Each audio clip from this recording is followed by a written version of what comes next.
ঈসা বিন মুসা হাশিমি রাহমাতুল্লাহ আলাইহির স্ত্রী অত্যন্ত বুদ্ধিমান, আকলমন, বিচক্ষণ ছিলেন। ঈসা বিন মুসা হাশিমি রাহমাতুল্লাহ আলাইহির কথা শুনিয়াম তাই বুঝতে পারলাম আমার উপরে তো 3 তালাক হইয়া গেছে। ওই কারণে ঈসা বিন মুসা হাশিমি রাহমাতুল্লাহ আলাইহির স্ত্রী তিনি আলোক হইয়া গেলাম। ঈসা বিন মুসা হাশিমি রাহমাতুল্লাহ আলাইহির যখন ইশকে মহব্বত যখন দূর হইল, তাই বুঝতে পারলাম আমি যে কথা কইছি আমার স্ত্রীরে, দেখো আমার স্ত্রী তুমি যদি চন্দ্র থেকে সুন্দর না হও তাহলে তুমি 3 তালাক। এই কথার কারণে তো আমার বিবি তালাক হয়ে গেছে। তার চিন্তা করলাম এখন কিভাবে নিজের স্ত্রীরে আবার ফিরত আনা যায়। কোনো মাসআলা আসেনি, কোনো সুযোগ আসেনি বিবাহটা বিচ্ছেদ না হওয়ার জন্য। এই কারণে এলাকার সমস্ত মুফতিয়ানে কেরামের দরবারে এই ঘটনা সম্পর্কে ফতোয়া তলব করলাম যে আমার বিবির সাথে এইরকম আমার মুআমালা হইছে, আমার নিকাহ আমার বিবাহটা আছে কিনা বিচ্ছেদ হয়ে গেছে। এলাকার সমস্ত মুফতিয়ানে কেরামে এক বাক্যে ফতোয়া দিলাম যে আপনার স্ত্রী 3 তালাক হয়ে গেছে। লাস্ট মুহূর্তে আমাদের ইমাম হযরত আবু হানিফা রাহমাতুল্লাহ আলাইহির একজন শাগির্দের কাছে গিয়া জিজ্ঞাসা করলা, হুজুর আজকে আমার এইরকম একটা ঘটনা হয়ে গেছে, আমার এই বিবির বিবাহটা আছে কিনা না, এই বিবাহটা বিচ্ছেদ হয়েছে কিনা না, আপনি ফতোয়া দিয়া দিন। হযরত ইমাম আবু হানিফা রাহমাতুল্লাহ আলাইহির শাগির্দে কইলাম, আপনার বিবাহ আপনার নিকাহ ঠিক রইছে, কোনো বিচ্ছেদ হইছে না, আপনি যান ফিরিয়া যান, কোনো সন্দেহ নাই। যখন হযরত ঈসা বিন মুসা হাশিমি রাহমাতুল্লাহ আলাইহির এই ফতোয়া সম্পর্কে এলাকার মাকি মুফতিয়ান যখন জানলাম যে ঈসা বিন মুসা হাশিমি রাহমাতুল্লাহ আলাইহির স্ত্রীর কোনো তালাক হয় নাই, তখন হযরত ইমাম আবু হানিফা রাহমাতুল্লাহ আলাইহির ওই শাগির্দের কাছে জিজ্ঞাসা করলা, হুজুর আপনি কিভাবে ফতোয়া দিলেন? সাব যে আপনি যে ফতোয়া দিলেন ঈসা বিন মুসা হাশিমি রাহমাতুল্লাহ আলাইহি বিবাহ বিচ্ছেদ হইছে না, বরকরার রয়েছে, আছে বাকি আছে। হযরত ইমাম আযম আবু হানিফা রাহমাতুল্লাহ আলাইহির শাগির্দের উত্তর দিলে, আমি এই ফতোয়াটা আমি দেই নাই। কুরআন কারীমের মধ্যে আল্লাহ পাক সুবহানাহু ওয়া তাআলা ঘোষণা করেন, লাকাদ খালাকনাল ইনসানা ফি আহসানি তাকবীর। আল্লাহ তাআলা ঘোষণা করেন, এই পৃথিবীর মানুষ তোমরা জানিয়ে রাখো আমি ইনসান জাতিকে সমস্ত মাখলুকাতের মধ্যে সবচেয়ে সুন্দর রূপে সৃষ্টি করিয়াছি। এই আয়াত দ্বারা বোঝা গেল আপনার স্ত্রী অর্থাৎ ঈসা বিন মুসা হাশিমি রাহমাতুল্লাহ আলাইহির স্ত্রীর চন্দ্র থেকে আরো বেশি সৌন্দর্য, যাই কারণে ঈসা বিন মুসা হাশিমি রাহমাতুল্লাহ আলাইহির এই বিবাহটা বিচ্ছেদ হয় নাই, জায়গাটা সে বরকরার আছে। বোঝা গেল মানুষদেরকে আল্লাহ সুবহানাহু ওয়া তাআলা সবচেয়ে সুন্দর রূপে সৃষ্টি করছেন। তখলিক ইনসান মানুষ জাতির আল্লাহ সৃষ্টি করছেন। এই সৃষ্টি করার মেইন উদ্দেশ্য ইয়া থাকলো কুরআন কারীমের মধ্যে আল্লাহ পাক সুবহানাহু ওয়া তাআলা ফরমাইলেন, ওয়ামা খালাকতুল জিন্না ওয়াল ইনসা ইল্লা লিয়াবুদুন। আমি জিন জাতিকে এবং ইনসান জাতিকে সৃষ্টি করছি আমার ইবাদতের জন্য। মুফাসসিরিনে কেরাম এক তাফসীর করতাম, লিয়াবুদুনের তাফসীর করতাম লিয়ারিফুন, যে আমি জিন্নাত জাতির এবং ইনসান জাতির সৃষ্টি করছি আমি আল্লাহর চিনার জন্য। এই দুনিয়ার মধ্যে আল্লাহ পাক সুবহানাহু ওয়া তাআলা আপনার আমার আশরাফুল মাখলুকাত বানাইছেন। আশরাফুল মাখলুকাত বানানোর সাথে সাথে আপনার আমার আশরাফুল আম্বিয়া জনাব মুহাম্মদুর রাসূল সাল্লাল্লাহু আলাইহি ওয়াসাল্লামের উম্মত বানাইছেন। আর উম্মত বানাই আল্লাহ পাক সুবহানাহু ওয়া তাআলা ঘোষণা করে দিতেন, হাদিসে কুদসির মধ্যে আসছে আল্লাহ রাব্বুল আলামিন ফরমায়েন, ইন্নাদ দুনিয়া খুলিকাত লাকুম ওয়া ইন্নাকুম খুলিকতুম লিল আখিরাহ।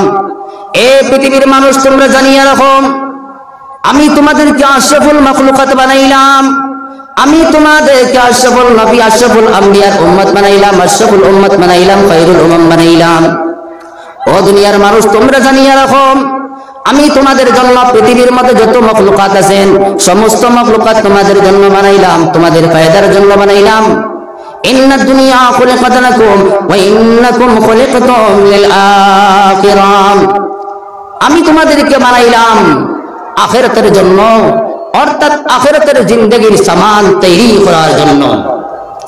এই কারণে আমরা ভাই ওখানে বুজুর্গ হন, এই দুনিয়া হইল মেহমান খানাম, এই দুনিয়া হইল মুসাফির খানাম। মেহমান খানার মধ্যে যেই রকম মেহমান চিরস্থায়ী থাকে নাম, কয়েকদিন পরে মেহমান খানা থেকে মেহমান চলিয়ে যায়। মুসাফির খানার মধ্যে মুসাফির চিরস্থায়ী থাকে নাম, মুসাফির খানা থেকে চলিয়ে যায়। এই মায়ার পৃথিবীর মধ্যে, এই মায়ার দুনিয়ার মধ্যে কেউ স্থায়ী হিসাবে আমরা থাকবো না। এই দুনিয়া হইল মেহমান খানাম, এই দুনিয়ার মধ্যে আমরা হইলাম মেহমান, এই দুনিয়ার মধ্যে আমরা চিরস্থায়ী থাকবো না।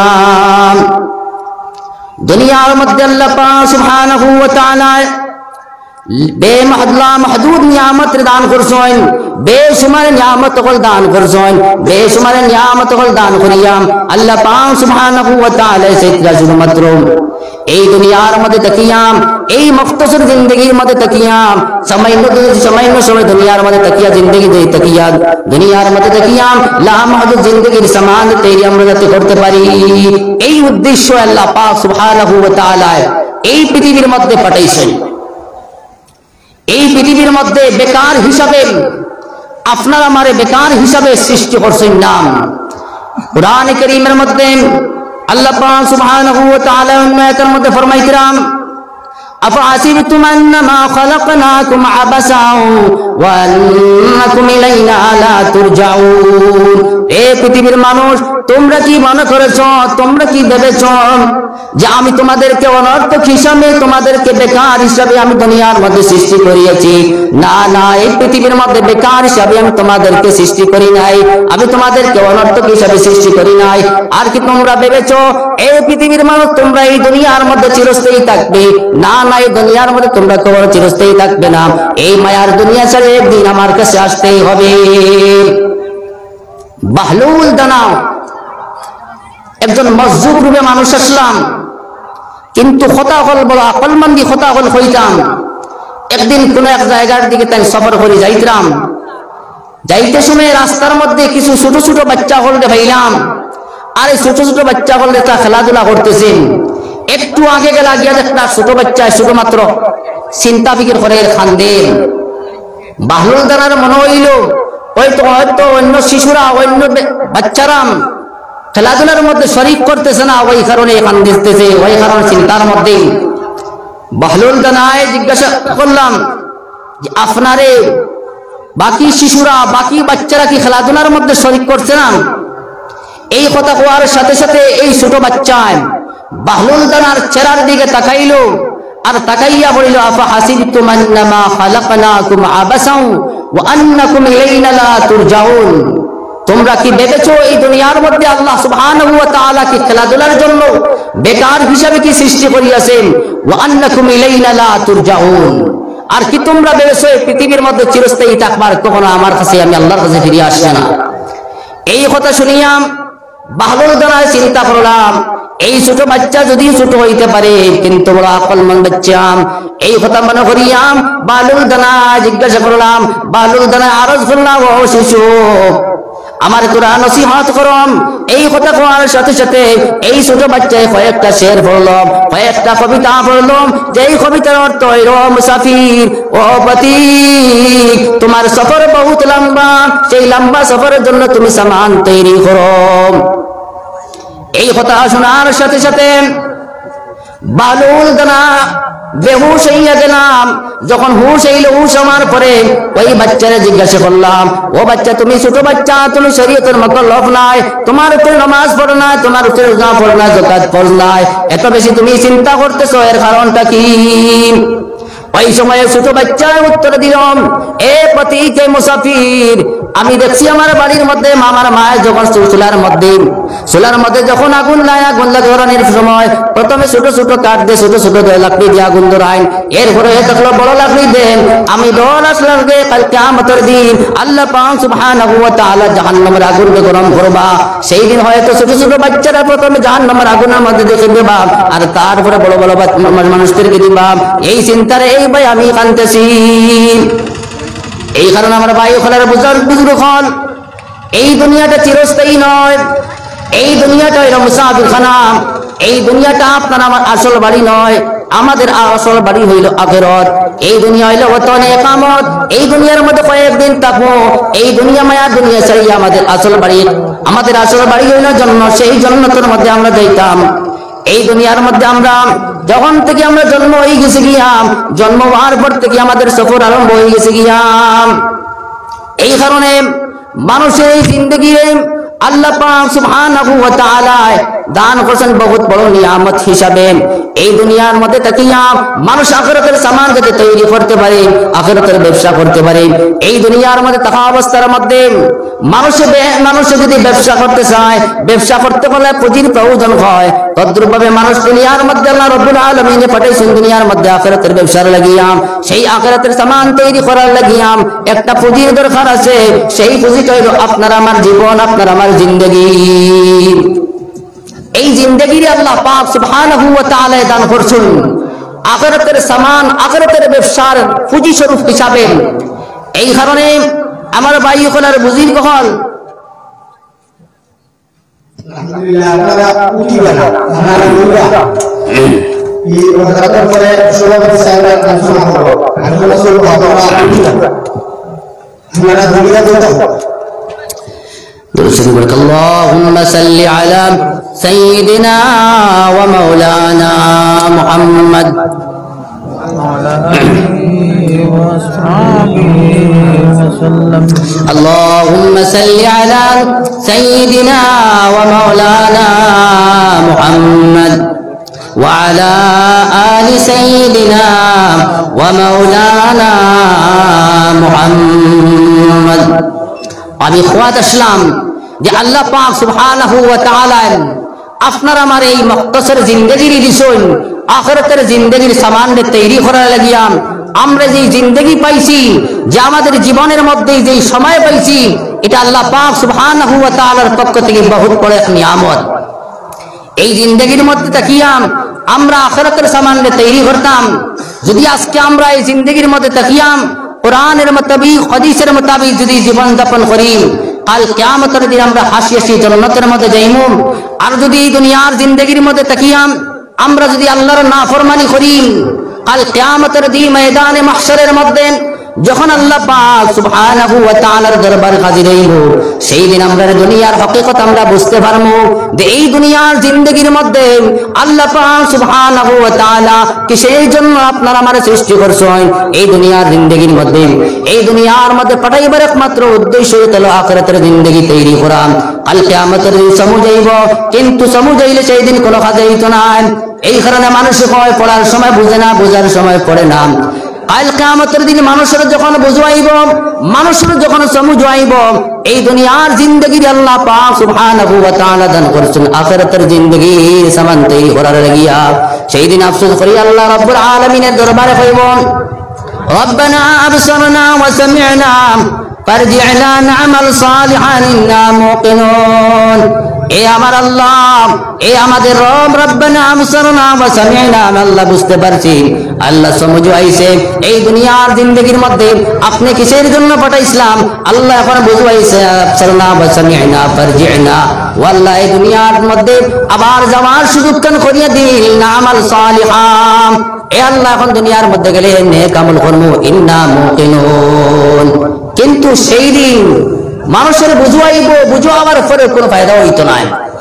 এই কারণে আমরা ভাই এখন আর বুজুর্গ হল এই দুনিয়ার জিন্দেগির মধ্যে দেখিয়াম আমাদের জীবনের মধ্যে যেই সময় পাইছি, এই সময়ের আমরা কাজে লাগাইতাম, না হয় কাল কিয়ামতের দিন আফসোস করতে লাগবো।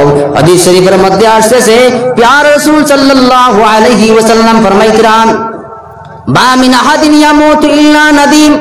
এই দুনিয়ার মধ্যে যেই মানুষ মারা যাওক না কেন, নেককার হোক কিংবা বদকার হোক, নেক আমল করে নেওয়ালা হোক কিংবা বদ আমল করে নেওয়ালা হোক, সে মারা যাওয়ার পরে আফসোস করব। হযরতে সাহাবা জিজ্ঞাসা করলেন, ইয়া রাসূলুল্লাহ, ইয়া হাবিবাল্লাহ, নেককার মানুষ যে মারা যায়, মারা যাওয়ার সময় কেন আফসোস করব? আল্লাহ রাসূল ফরমাইতেন, কানা মুহসিনান নাদিমা আল্লাহ ইয়াকুন আজদাদ। এই দুনিয়ার মধ্যে নেক আমল করেওয়ালা যদি হইয়া থাকে, সে আফসোস করব, হে আফসোস করব এই দুনিয়ার জিন্দেগির মধ্যে যে সময় পেলাম, এই সময়ে যদি আমি আর বেশি নেক কাম করতাম, তাহলে আজকে আমার মকাম, আমার ইজ্জত আরো কত বেশি উঁচু হইত।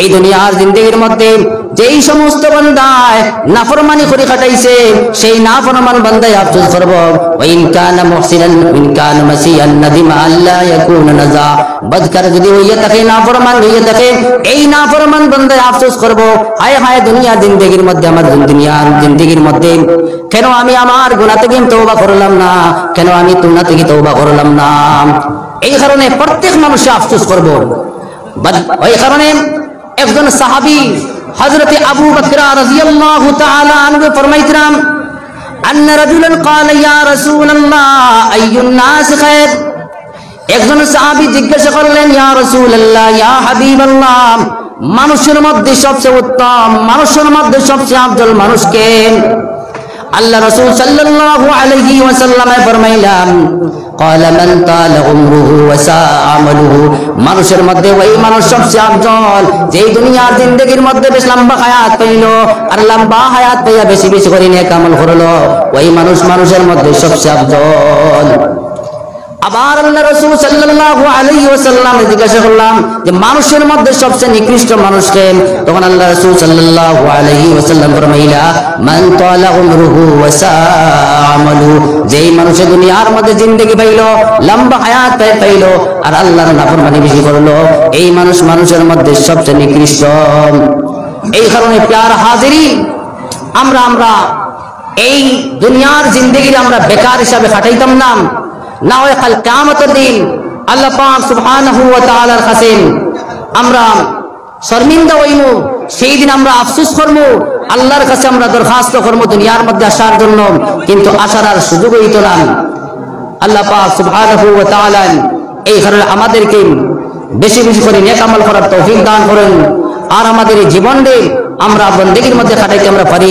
আল্লাহ তাআলা যেন তৌফিক দান করেন ওয়া আখিরু দাওয়ানা আনিল হামদুলিল্লাহি রাব্বিল আলামিন।